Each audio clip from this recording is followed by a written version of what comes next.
I'm here with Rebekah Kennedy, star of Traumatika. I guess first things first, you have a great role in this movie.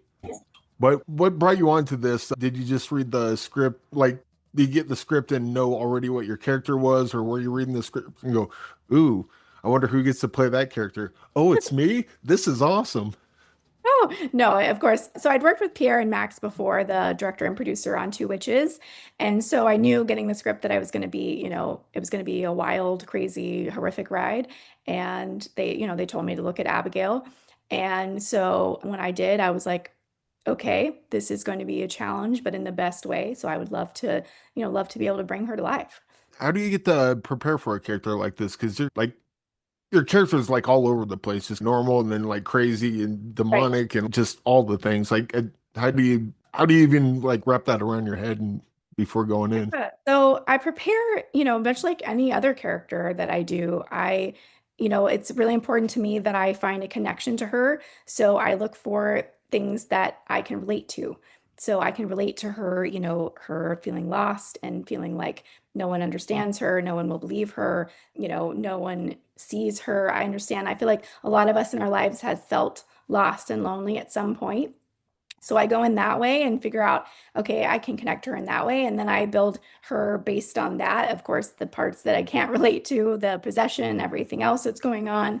But that's how my foundation for her. And then on set, we play, we explore. That's why I love working with Pierre and Max. Pierre is such a brilliant filmmaker, and he lets me, explore and we find it on the day. We play a lot, figure out what works, what doesn't work. We trust each other explicitly. He trusts me as an actor. I trust him as a director. So I know going in that and we're going to both be able to create the best character possible.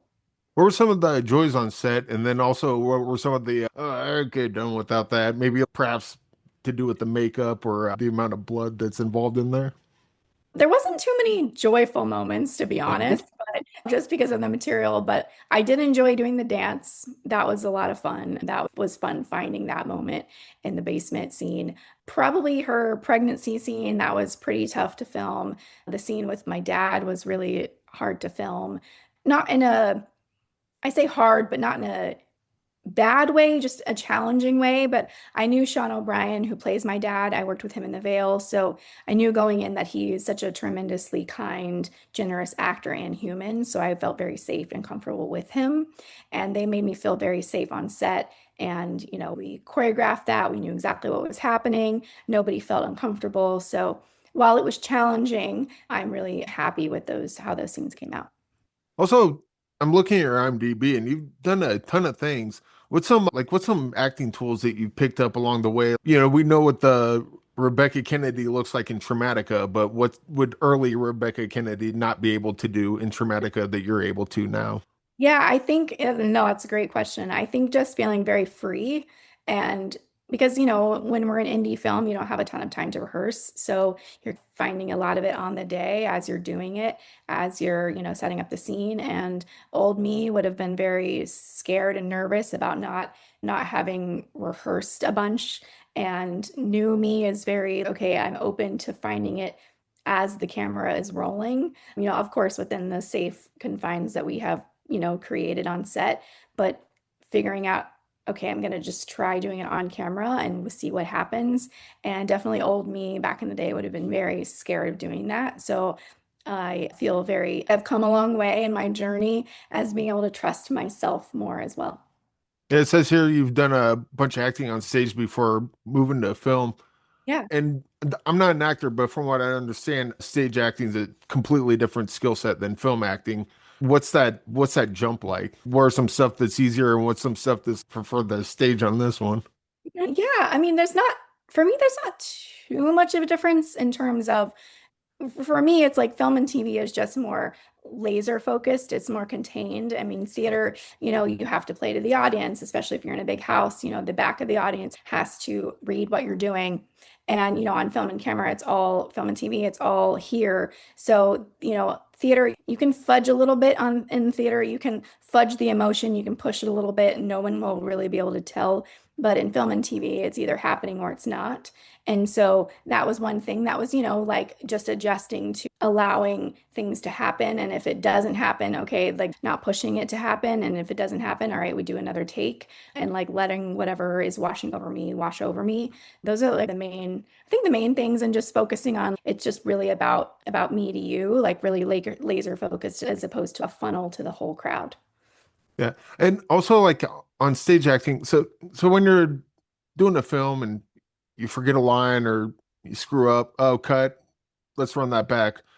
You Yeah. don't get to do that on stage. So if you just have a brain fart, like how do you recover from that? Or what's some tricks that you use to get around that sort of thing?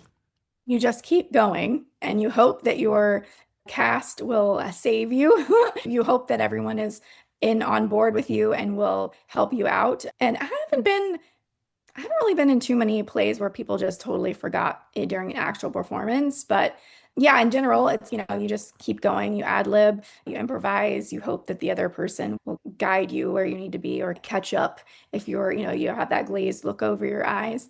It happens. I remember my very first straight play, I was like 15, and there was a part where I had to enter, I had to knock and enter into the room of these stairs. And I had, this was like during the show. So the show had been running for a while, so it wasn't like new. And I got into my place early, like I'm supposed to, but for whatever reason, my mind drifted. Something distracted me. I don't know. And all of a sudden, I hear the line being repeated really loudly. I'm like, my bad. And then I knocked and came in. So it's, I was 15, I was young. So it's, you're learning, you're navigating, you're figuring out how to make it work. And I'm sure nobody in the audience even noticed. We always think it's worse in our minds than it is. Just like, sorry, I saw a squirrel and had. Yeah, I don't know what happened. I was there. I got distracted by something and my mind just did not hear the cue. Yeah. And I also see that you've directed a couple episodes of Psych on Sunset and a short love language. Is that something you want to do more of in the future? Or because some people like they'll direct and they're like, not for me, and then they'll move on. But other people, they want to do more, they just haven't had the opportunity. Yeah, I had a great time directing. I would love to direct more. I just, like you said, haven't had the opportunity yet. It just premiered in July at the LA Shorts International Film Festival. Love Language did. So we're just in the, early game of directing. So I'm excited to see, what I might do in the future, but I'm definitely interested in directing more for sure. What's it like being an actor's director as opposed? I've heard that there's certain directors that Yeah. aren't actors, but then there's directors that are actors, and the actors appreciate the directors that have acting background. But what's the key difference between the two? I mean, a lot of times they just understand how to talk to an actor. Sometimes directors, if they don't have any acting background or skill, it's okay, we want this line more angry, or they want the line more sad, or that's not really a direction that is great for an actor. So if somebody has an acting background or just taken a class or just knows how to talk to actors, they understand how to communicate what they want in a way that makes sense to an actor. And you're not just like playing on like the emotion. I remember very distinctly Cameron Bile on The Veil that I worked on that is out now. As far as my knowledge is, he's not an actor, but he knew how to talk to me. And the last day we were filming, it was a lot of outside scenes. It was very cold. It was Pennsylvania in March, and so it was just freezing out. And I was feeling like a little overwhelmed. It was also like the last day, so there's those feelings as well of, oh my gosh, it's almost over. And I was just getting a little bit emotional. And as Rebekah, and he sat down, he's like, hey, what's going on? What's happening? And I was like, I don't know. I'm just feeling like a lot. And I don't know if I'm delivering, and it's cold, and I don't know if I'm doing what I'm supposed to be doing. And he's like, where you are now is exactly where you should be, because that's how she'd be feeling. She would be feeling lost and like confused and anxious and with a lot of anxiety, and something is about to end and all the things that you're feeling. So use that. And so that was such a gift. Whereas some people might not know how to talk to me or not know how to say the right thing to elicit that, help that emotion, not have to press it, but use it in that. So Yeah, I think that's some of the main differences for me. And, knowing also what we need and space wise, like knowing that we need to prepare, that we're not like, that we're not robots. Not all of us can turn it on and off immediately. Sometimes we might need a minute or two, or just, quieting the set down when you're in and doing a dark scene. That's why I love Pierre and Max so much, is they create a very safe environment for me to be able to prepare and feel like I can do my best work. Well, there you go, directors. Take note. Traumatica is going to be in theaters September 12th.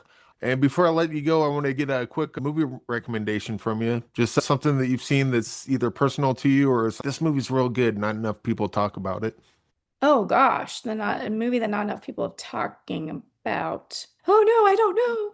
What are movies? I forget. Like, I know, I was like, I have never seen a movie in my life. I don't know what you're talking about. I literally cannot think of anything, but people aren't talking about enough. It's like all I can think about is big movies. Or you can do big movies. Basically, just something you dig.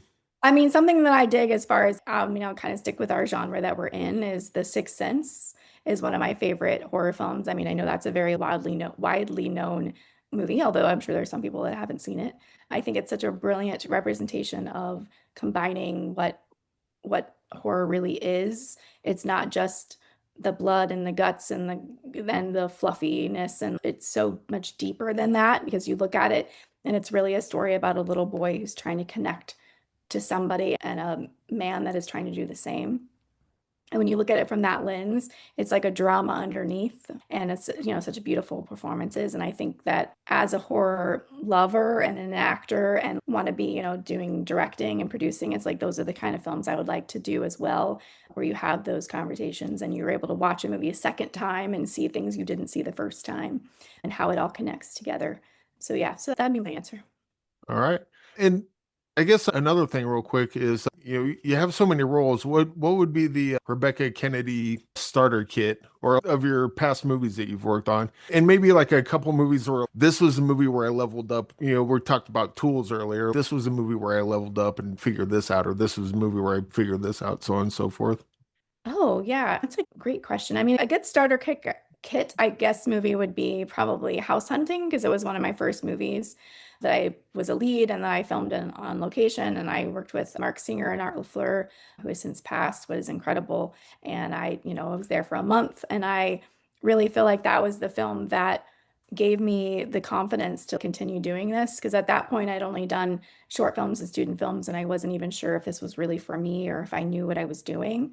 And that film helped me realize, okay, maybe I could do this. Maybe I loved it. I loved being on set. I loved working on the character. I loved creating a story. So that's a good little starter movie for people that don't know me. Another great one is The Veil, because I play a very different character. I play a young Amish woman that is running away looking for help. And then if you want to see me as a villain, Two Witches is always great. Of course, Traumatica when it comes out. Crust was my first romantic lead in something. So that was different and fun. And, and then, checking out some of the TV shows gives you a good little array of different kinds of roles as well. As far as like leveling up, I feel like it's probably that happened more in a show for me than a movie. I feel like Law and Order SVU really gave me an opportunity to show a different side that people hadn't seen before, as well as like Station 19. So those are two projects that I am, proud of as well. What was it about those that kind of got the bar moving a little bit? Yeah, so Station 19, I played a drug addict that robs an ambulance. So most people hadn't yet seen me in a role like that. And, that was very like aggressive and commanding and wasn't like a victim. And SVU was a very different role in terms of just who she was as a person. She was someone that it was loosely based on the Turpin family that kept their 14 kids, locked away. So it was loosely based on that. So I played the young woman who escaped, and, she had been severely neglected and, had a maybe fourth grade education, but was fighting for her family. So it was a different kind of person that people hadn't really seen me play. So those are two projects that kind of showed what else I could do. Yeah. Well, there you go. Check those out. And then when you're done, and you got till September 12th There's your homework. Yes, exactly, exactly. And hopefully we'll check this one out too when it comes out. Yeah, I really dug Traumatica. It's just like it's got that cold open, and then normally you think it would slow down. Nope, just balls to No. the wall all the Yeah, way through. I like to describe it as a lot of horror films, it's like a roller coaster ride. You go up the track, but this one starts at the top of the track. Very accurate. Rebekah, thanks for joining me. And yeah, everyone check out Traumatica. Really cool film. Yeah, thanks for having me. I appreciate it.